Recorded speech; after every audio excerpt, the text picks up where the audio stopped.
Coucou les loulous, aujourd'hui on va lire Le Veilleur de Lune. Alors on s'installe confortablement et on écoute. Alors que tous les enfants sont endormis, que les réverbères éclairent doucement la nuit, un monsieur très élégant descend de la rue en chantonnant. C'est le voisin de Lison, au 4 de l'impasse des Grillons. Chaque jour, été comme hiver, il part tard le soir, de bonne humeur, et rentre le matin toujours à la même heure, couvert d'une étrange poussière. Où va-t-il? Que fait-il? Personne ne le sait. C'est un grand secret. Dans sa chambre, Lison ne dort pas. Elle voudrait bien, mais elle n'y arrive pas. Elle a trop peur que des cauchemars ne l'attrapent dans la nuit noire. Et comme ça lui arrive de plus en plus souvent, elle a pris l'habitude, ces derniers temps, d'attendre le matin en guettant son voisin. Elle note, dans son cahier d'écolière, les horaires de Monsieur Mystère. Il n'est jamais en retard, même sous la pluie ou dans le brouillard. Aujourd'hui, vêtu de son costume bleu nuit, il marche lentement dans l'impasse des Grillons et s'approche de la maison. Il ralentit, s'arrête sous la fenêtre de la fillette, ôte son chapeau et lève la tête. Pour la première fois, Lison voit parfaitement son visage. Ses cheveux sont si blancs qu'on dirait des nuages. « Bonsoir, Lison. Il semble que tu aimerais beaucoup savoir où je pars chaque soir. » Lison est intimidée, mais elle est bien trop curieuse pour ne pas acquiescer. D'un geste gracieux, Monsieur Mystère se met à dessiner dans l'air avec un pinceau de poussière. Petit à petit, un immense escalier apparaît et vient s'accrocher à la maison de Lison. « Allons-y, si tu veux bien. Il est presque l'heure, et nous avons beaucoup à faire avant demain matin. »« Je ne peux pas descendre, » répond Lison d'un air ennuyé. « L'escalier est inversé. »« Mais qui a parlé de descendre, ma chère amie ? C'est en haut qu'on nous attend cette nuit. » Lison n'en croit pas ses yeux et monte les marches deux par deux. Son quartier devient de plus en plus petit et sa maison ressemble bientôt à un grain de riz. « Comment est-ce possible? Est-ce que nous allons sur la lune ?» demande la fillette émerveillée alors qu'elle aperçoit le bout de l'escalier. « En effet, Lison, c'est là que nous allons. Je suis le veilleur de la lune et c'est ici que je passe toutes mes nuits. Il vaut mieux enlever tes souliers pour ne pas les abîmer. » Lison grimpe sur la lune, le sol scintille. Une poussière douce et dorée recouvre ses pieds jusqu'aux chevilles.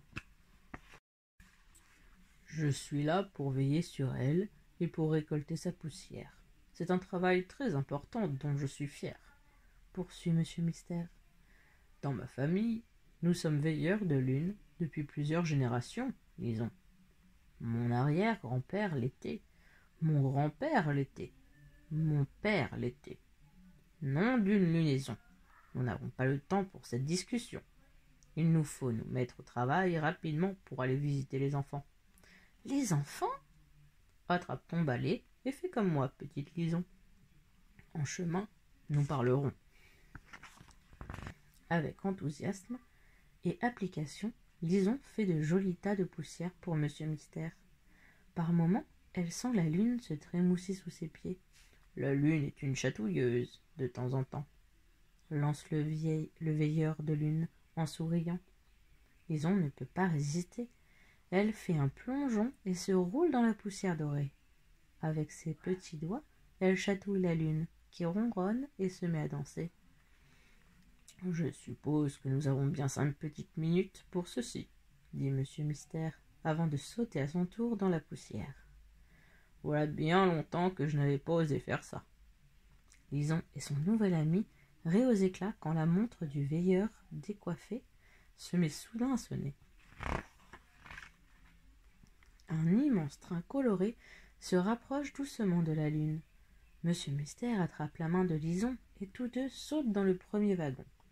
Nous allons aider les enfants à dormir paisiblement. Une pincée de poussière sur leurs paupières et ils seront bercés par les rêves qu'ils préfèrent. « C'est incroyable !» répond Lison. Comment être sûr de n'oublier aucune maison? La poussière change-t-elle avec les saisons? Et le sifflement du train l'interrompt. Ils viennent de s'arrêter devant un grand balcon. Vite, Lison, descendons. Il y a ici un petit endormi qui aimerait passer une bonne nuit. Monsieur Mystère met au creux de sa main un peu de poussière. Il s'approche de la fenêtre et souffle doucement.